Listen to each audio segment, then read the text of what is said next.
not equality alone, not prosperity alone, liberty, equality of opportunity, and prosperity all together.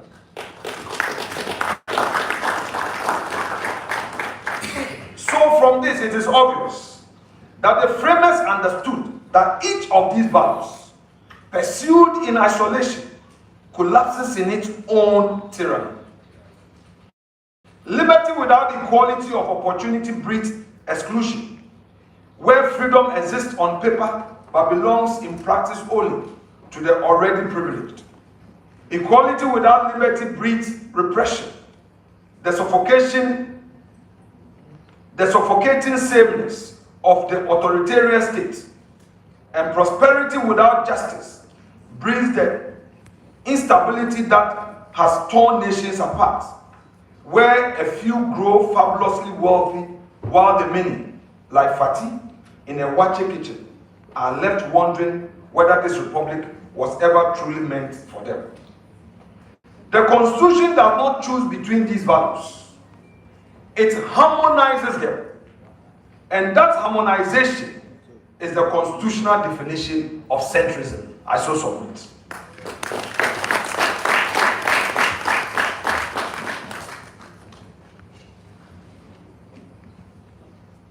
Second Deputy Speaker Chair, the preamble further commits the Republic to the following: freedom, justice, probity, and accountability.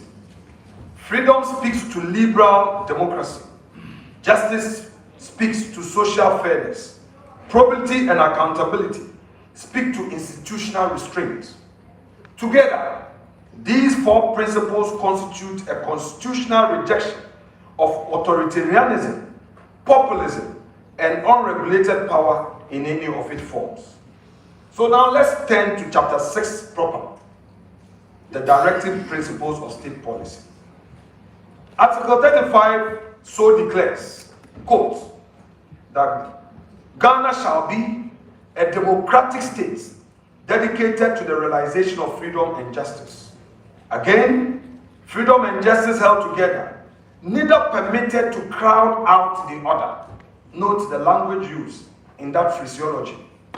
Article 36, 1, mandate the state to manage the economy to secure, quote, maximum welfare, freedom, and happiness, end quotes. And then it does something constitutionally critical. It recognizes private enterprise, but it also requires that the economy function within the framework of national policy, that the market serves the nation rather than consuming it. The Constitution rejects both economic absolutism and state domination in a single breath. Market, yes. Planning, yes. Private property, yes. Social obligation, yes. And in Article 36(8), it declares that the right to own property carries a social obligation to serve the larger community. Property is not merely personal possession. It is a social instrument. This is not socialism. It is not a laissez-faire capitalism. It is constitutional moderation. Then Article 37 anchors Ghana's social order in quote, freedom, equality, justice, probity, and accountability, and expressly links these values to the fundamental human rights enshrined in Chapter 5 of the Constitution. This is no accident of drafting at all, ladies and gentlemen, listen to me.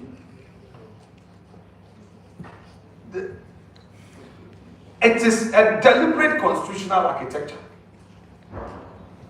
The same moral vocabulary that animates the preamble is carried forward into the directive principles of state policy. But we must also be clear about what the Constitution does and does not. The Constitution makes promises, and in other areas it is silent. So we say that which it has not promised. It does not guarantee uniform outcomes, by the way.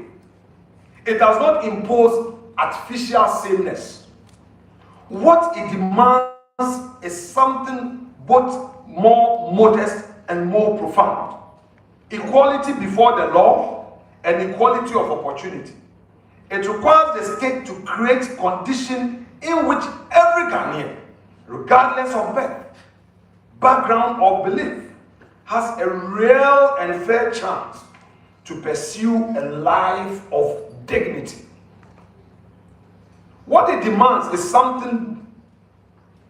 What that means is that there is a constitutional commitment, not enforced uniformity, but a structured fairness, not leveling down, but opening doors.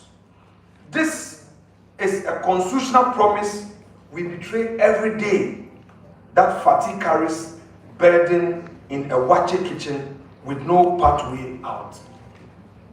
So when critics ask whether centrism is foreign to Ghana's political culture, the answer, the resounding constitutional answer, which I beg in all humility but with firmness of mind to submit, is a big no.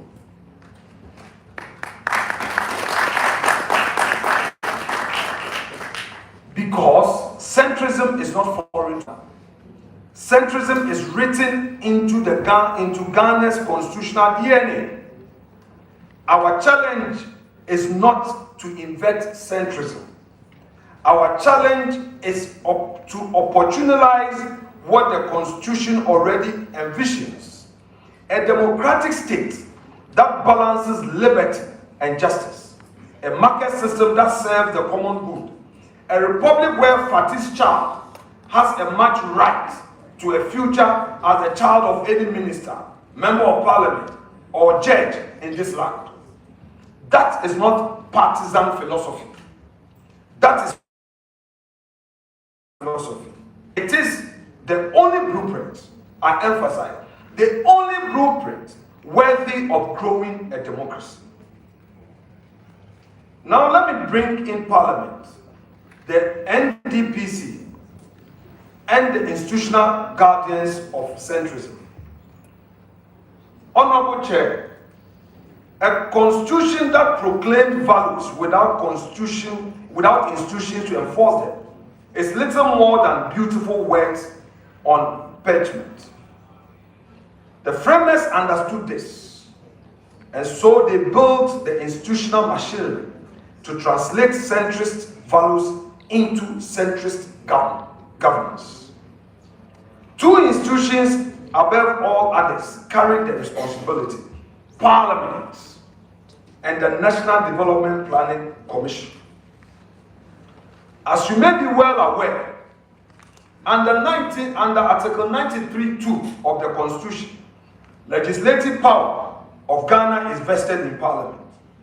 Parliament is the institutional channel through which the sovereign will of the people is translated into law. But consider how Parliament is designed to do its work.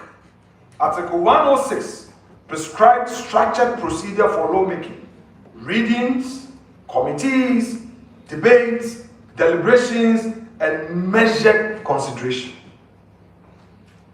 These safeguards are not bureaucratic formalities, I beg to submit. They are constitutional brakes against extremism. The Constitution and we say that a day will come that there will be a mighty minority of 87. They are constitutional brakes against extremism. They force the majority to slow down. There are times that I see the majority leader slowing down to accommodate us. They compel the powerful to listen. They require that before any law binds the people of Ghana, it must survive the scrutiny of arguments and the discipline of transparent process. Consultation, compromise, and deliberation are not weaknesses in our parliamentary system. They are its dead centrist genius.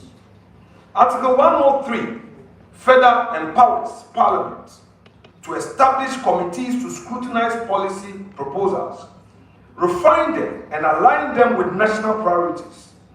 Parliament's duty, therefore, is not merely to pass laws.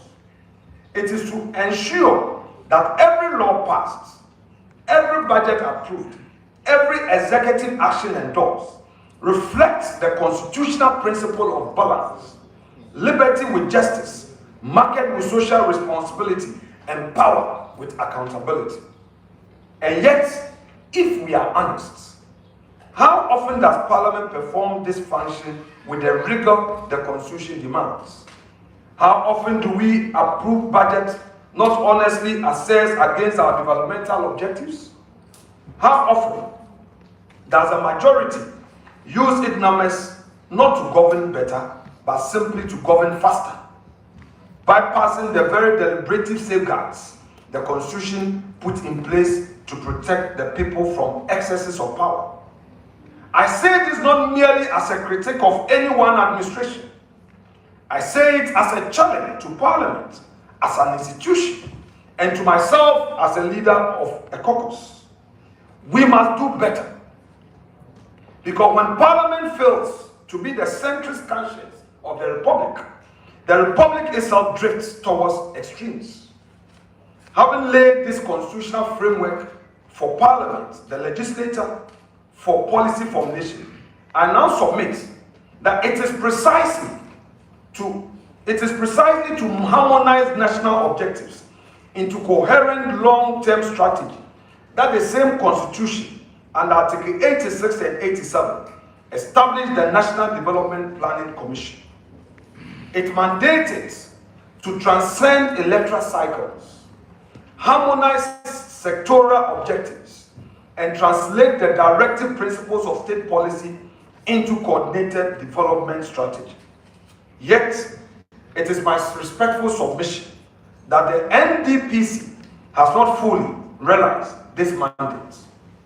Concerns regarding its composition and perceived political character have limited its ability to command broad and enduring cross-party confidence.